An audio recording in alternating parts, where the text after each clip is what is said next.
We spent a good year planning our trip to Germany, and maybe every other day there was a mention of a place you had to take me, and I'm really glad we went, and that was to Neuschwanstein. The Neuschwanstein Castle is probably most well known by Disney fans as Sleeping Beauty's castle in the original Disneyland.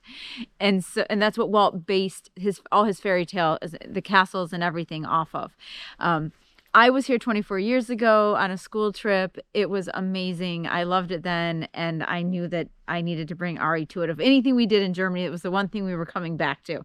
This time we did not tour the inside of it for various reasons. We chose not to spend the money or the time to go inside, but we did hike up to Marienbrook, Mary's Bridge, for the lovely, lovely overlook of the castle, and wandered around the town a little bit, and also made the hike up to Hohenschwangau, which is the original castle where he grew up and spent Ludwig, I suppose hadn't even mentioned that, where King Ludwig grew up, spent his summers admiring the hillside, and decided that's where he had wanted to build Neuschwanstein.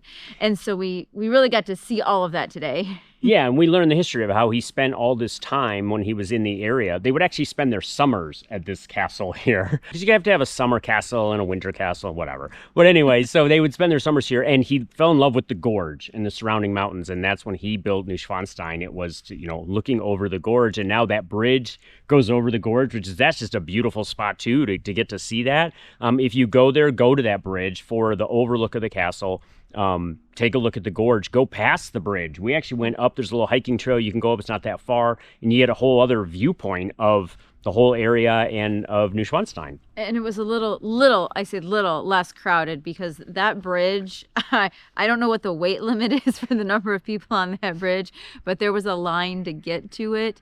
I don't remember that from the first time I was here. Maybe it was the time of year, or maybe I just blocked that from my memory. But today, I mean, again, it's October 1st. We're not even peak tourist season, and it was massively busy today. So I can't imagine actually what it would have been like in July.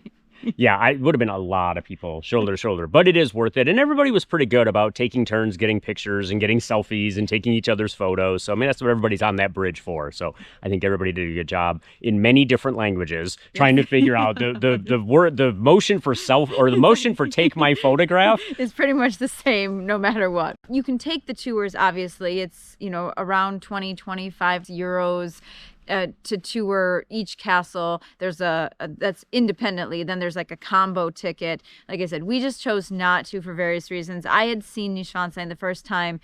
It's actually, it's okay to see it in person. There's really only 15 rooms of the entire castle that were ever finished, because Ludwig died before it was finished.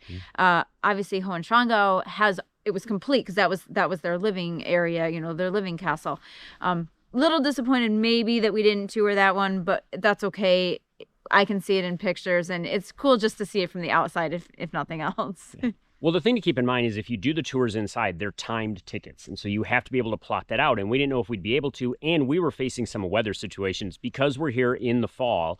We've had cold, rainy, gray days, last 3 days? Last 3 days, last week we've been here. And you were like, I am not climbing up to that bridge to show you that castle. If it's gray and cloudy, it's not going to be any good. So we kind of retimed our trip a little bit, and we picked a beautiful day. It really worked out, blue skies, and I'm so glad that we did that. But that was another reason we didn't want to have to worry about the time ticket. And sometimes if you want to get certain tickets on certain days, you're booking months in advance. I mean, I just went on the website for kicks to see when the next available tour was, and it's October 31st.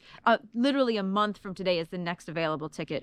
For Neuschwanstein, if you're booking in advance, they do hold some tickets for day of, but But you have to be in line at 7 in the morning in order to get those. And I think Hohenschwangau had some available, but again, we just kind of took it easy today, decided we weren't going to spend the money on that, and just decided to enjoy the views. And I think, it gives you more time than to just kind of wander around and take the views in of the area and the mountains, and also to spend some time outside the castles and really get a close-up look, and especially if you zoom in with some pictures and things, you can really see some of the detail of the castles, and you can get quite close to each one, actually. Oh, yeah. Even if you don't have a ticket to go in, you can get quite close to the outside of them and walk around them. And yeah, it was just a really neat experience. So I've heard about it for over a year. You've been thinking about it for the last 20 some years. Well, and I get reminded of it every time I'm at Disney and go on the Soarin' ride, because one of the scenes in Soarin' is them flying over Neuschwanstein, and I'm like, someday I'm going back, and today was the day that I got to go back.